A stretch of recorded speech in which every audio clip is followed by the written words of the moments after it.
You off, Deputy Smith then. Thank you, Chair. I am coming to this with two hats, both the artistic one, having worked in the Garage Theatre in Monaghan for quite a few number of years before I landed here in Leinster House. I also have my hat on from a tourism and hospitality sector as well, and just as somebody who lives in a very rural neck of the woods in County Cavan, I have seen the demise of our hugely important local pubs, but now our hotels going as well, and I'm really worried about where the future of that is. And I think these guys do hold the answer to some of that in terms of, you know, extending our nighttime economy. And I am just very interested in the debate that's happening here today. All I would say is that we'll continue with this, and I would be mindful that we can find a balance here, that we do find a way to extend our nighttime economy, to give our cultural institutions, to give our artists and musicians, you know, time beyond 12 o'clock, because we all know the opening of an exhibition, never saw one going on for 7 or 8 hours. The most I ever saw of an exhibition opening was maybe an hour with a small cheese and wine reception. People then, in my experience, actually flood out to the little pubs and restaurants and stuff like that around the town. So there is a balancing act here. I'm also very mindful of everything you said today too, Paul, about Bailborough had 20-something pubs at one stage. It now is down to 3. And before COVID, it had more than that. So I think there's a meeting of minds here, and it's just about, I suppose, extrapolating the conversation here that we can do both, and I think we can do both. Thank you. Okay, thanks very much. I know I'd said to you I'd let you come back in, so yeah. Just to address what Niamh was saying, I mean, you make a great point there in relation to hotels, because you talk a lot about the traditional pub and protecting and retaining and hopefully helping to grow what's there.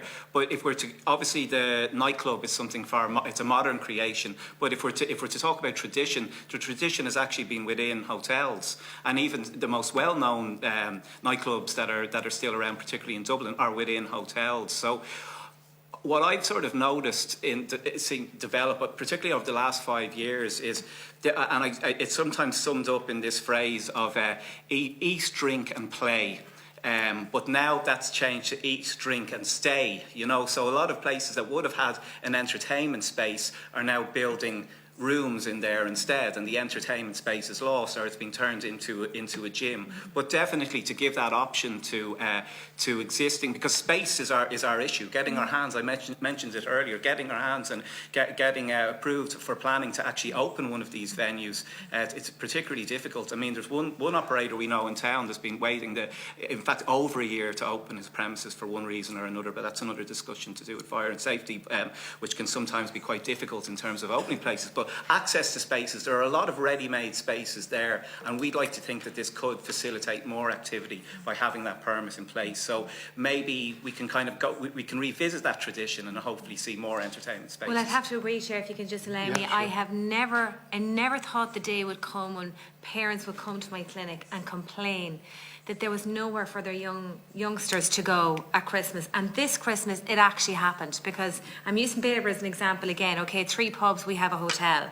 But since COVID, they cut out their nightclub, you know, disco at night time. And this St. Stephen's Day, the first time ever, young people were out on the streets at 11:45 with nowhere to go. And their parents are really concerned, and we have to look at that very honestly too. You know, our young people have missed out in 2 or 3 years of their lives, their social life, because of COVID and everything else. And they're continuing to, because places have not reopened. Some places may never. So, as I said, this is really important, and there is an opportunity here, and it is a meeting of minds, because I equally do not want to see the rural pub undermined in any way. And, you know, I believe we can actually do both. Yeah. I also just did make a point, and I was thinking about it when Deputy Healy-Rae was referencing new operators coming in, and for us, I think there's nothing new about dancing. Dancing is something that's been around for a very long time, but particularly even in rural Ireland, like, you know, obviously not in the last few decades, but the era of the dance hall was a time where there was a lot of additional social infrastructure in rural Ireland, and it, you know, again, we're talking about a different era. But like, I remember, there's amazing documents of this, like posters from dance halls back in the 1950s and 1960s, talking about dances going on Wednesday and Sunday night in Cahersiveen until 3 o'clock in the morning. So that's the type of activity. There is actually a precedence in terms of the history of rural Ireland and the types of social provisions that were going on in those places. And I think, again, as you say, Deputy, I think that there is a lot of opportunities here, and it would be great that if we could look to our past and actually the traditions that we actually have in the country. I have a lot of interest in this now, so I'm just going to bring Mr. McGranahan in. I'm going to give you each 30 seconds, then Ms. Keeley, and then Mr. Moynihan as well. Thank you. Just Deputy Smith, I think it really is all about striking a balance here, that many people in music and entertainment do rely on pubs, and I just think that there is a threat to within certain parts of this legislation, which will see that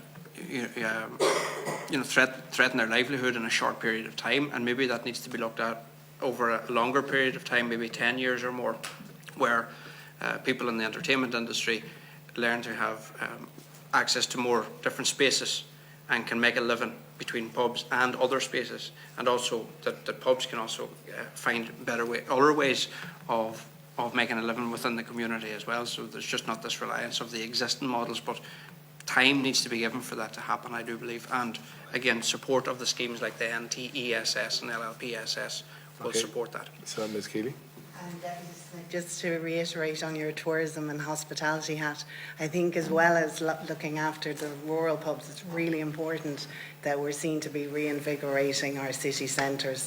Dublin is struggling, and it's all moved, as you were saying, with COVID. People are going out earlier and they're coming home earlier because they can't get in and out of the city centre, and it's having a massive impact, and the way offices aren't fully back in the city centre. So that all needs to be focused on as well. Thanks. And then I suppose you're talking locally there, but if you've got an operator that cannot make a living in Ballyborough running a nightclub, I suppose there's issues around that, and opening up the market to allow somebody else into Ballyborough is not going to solve that problem. I suppose we have to look at rural taxis, rural transport, getting people home. We've got to look at insurance as well. There's issues all over the place that are affecting people running late night venues.